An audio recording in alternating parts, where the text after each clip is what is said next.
Este é o livro que todas as mulheres precisam de ler para se sentirem ouvidas e vistas, e é um livro, ou devia ser, obrigatório para todos os homens que não entendem as mulheres, porque este livro é uma chapada, assim, de mão aberta.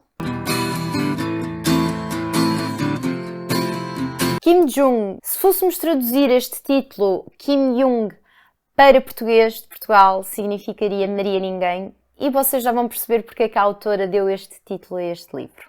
Este livro centra-se na discriminação sexual de uma mulher, desde a agressão ao abuso, reporta as pressões que ela sofre tanto da família como do meio, como da sociedade, e que a levam a uma gradual perda de identidade. No início do livro nós acompanhamos esta Kim, que é uma mulher da Coreia do Sul, de 33 anos, casada, com um filho bebê, e nós começamos a perceber que ela está a agir de forma muito estranha. Começa a falar de si mesma na terceira pessoa, acha que é outras pessoas que estão à volta dela e começa a agir e a falar como elas. Diz tudo o que lhe vai na cabeça sem qualquer tipo de filtro social e ao mesmo tempo que isto parece caricato e até engraçado, nós percebemos também a gravidade desta situação e que provavelmente ela estará a passar por um surto psicótico. E é aqui que vamos recuar desde a infância dela até ali, até aos 33 anos, e perceber o que talvez a tenha levado a culminar naquela situação. Na infância ela refere que a mãe era feliz porque pelo menos o pai delas não lhe batia, não bebia. Não é que ele fosse nada de especial, mas simplesmente não a agredia e por isso era imensamente valorizado. Fala muito sobre a questão de que tudo o que era bom naquela casa ficava para o irmão e nunca para ela nem para a irmã, por ele ser menino. Ele era educado de forma muito diferente delas, muito mais mimado, enquanto elas tinham logo que trabalhar desde muito novas e ter responsabilidades. Ele já super velho, dormia com a mãe, era muito apaparicado e ela sentia muito essa injustiça e só mais tarde é que a percebeu, porque na altura era tão normalizado que ela própria nem refletia muito sobre isso, aceitava-o totalmente. Isto porque na altura em que ela era criança, era aos homens que era atribuída a responsabilidade de gerar honra, de gerar riqueza à família, porque as mulheres acabavam por ser um acessório. Depois fala também, achei muito interessante, porque há um episódio em que ela sofre bullying de um miúdo na escola e quando a professora percebe, justifica dizer: então não percebeste que ele gosta de ti, ele bate-te porque gosta de ti.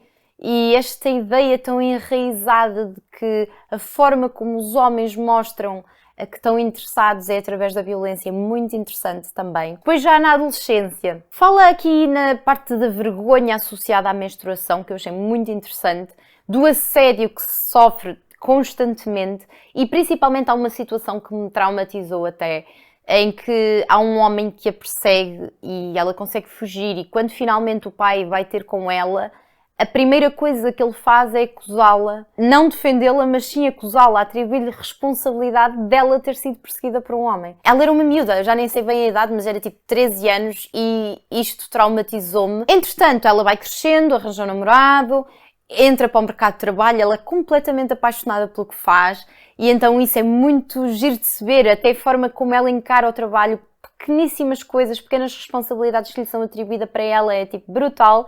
Mas no mercado de trabalho ela também percebe quão o mercado de trabalho é diferente para as mulheres. A exigência que é feita às mulheres, a desigualdade no que é exigido, os critérios são diferentes e é muito visível aqui da forma como ela apresenta isto. Seja por causa do assédio que há no trabalho, seja porque as mulheres, apesar de terem exatamente os mesmos estudos ou mais do que os homens, nunca chegavam aos cargos de topo.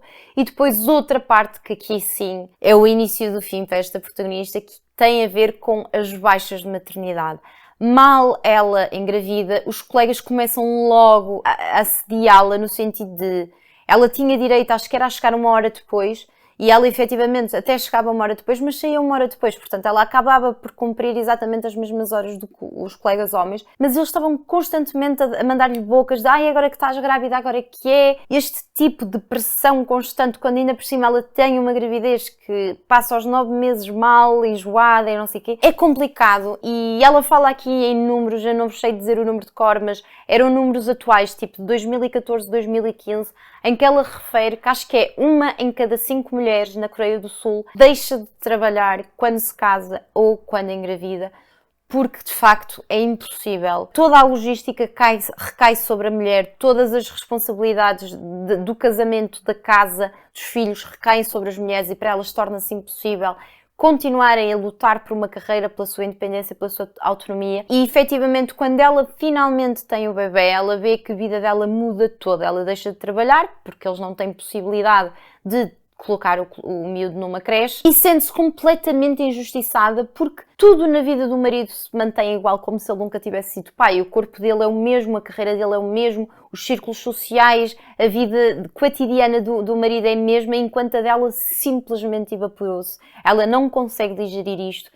E é aqui que começa o início do declínio da saúde mental dela. As próprias colegas fazem-lhe pressão e como ela tem uma menina, dizem-lhe para a próxima vai ser um menino, como se isso fosse brutal. E lá está, estamos a falar de uma sociedade que o homem é de facto encarado como uma coisa diferente, melhor diria, do que uma mulher. Portanto, este tipo de comentários são ditos por amigos, por colegas, por familiares, é muito hardcore. E mesmo logo ela se casa, a forma como a família fala, então, quando é que tens um filho? Não me digas que és infértil. De uma frieza, de uma insensibilidade e principalmente a sensação de que se pode intrometer em assuntos íntimos de um casal, a mim mete-me...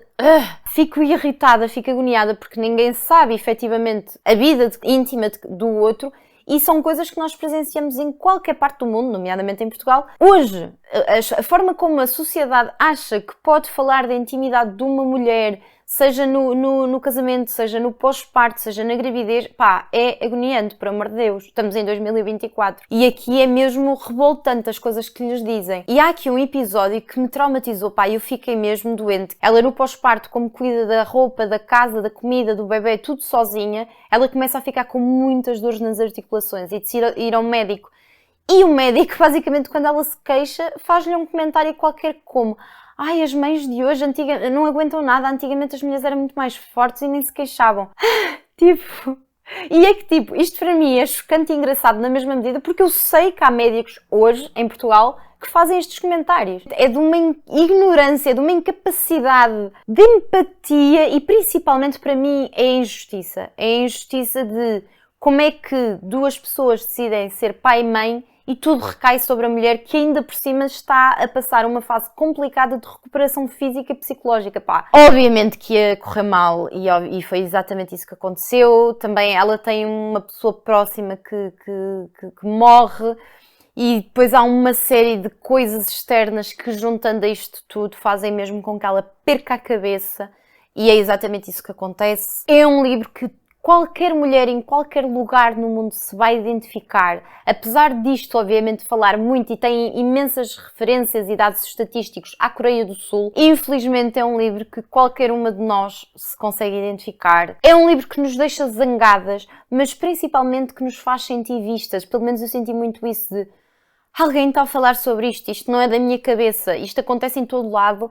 Há países então em que isto acontece a todo um novo nível. Por favor, alguém que fale mais sobre isso. Vamos mudar as coisas, vamos fazer a diferença, por favor. E é interessante perceber que efetivamente cada vez mais pessoas falam sobre isto. Recentemente estava a ouvir um podcast em que a Lily Allen, a cantora, fala exatamente sobre... Ela é mãe, não sei se de 2 ou 3 miúdos, e ela efetivamente teve uma carreira de sucesso. E ela diz que adora ser mãe, que nasceu para ser mãe, que não trocaria isso por nada, mas que ela tem perfeita consciência que se ela tivesse sido mãe cedo, nunca teria tido uma carreira, porque é impossível. Ter um filho é muito... Não é questão só do trabalho.